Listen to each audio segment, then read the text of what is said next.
Hi guys, welcome to my LORENTIX channel. Today I'm gonna show you how I know if my dog have a good or bad behavior when she's home alone. Thanks to NOOIE 360 security camera, and I have a special discount for you in my description box. This is the packaging box.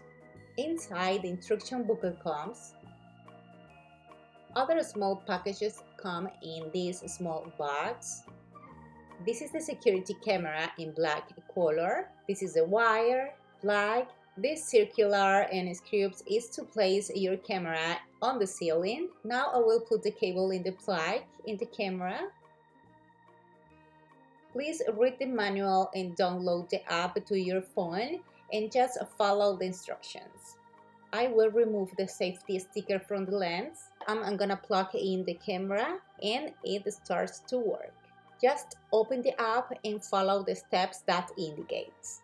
And now you can see how the camera is working. And here's my girl, Candy. The NOOIE camera rotates 360.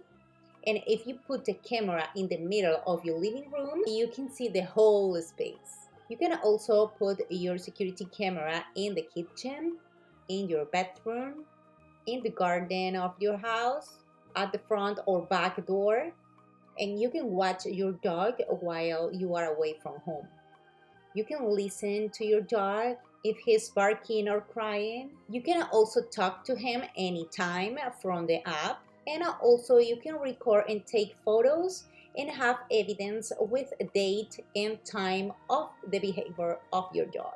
Remember guys, I have a special discount for you and also the purchase link in the description box. If you like this video, please subscribe to my channel if you are new today, thumbs up, and share this video with your friends and family. See you next time. Bye bye.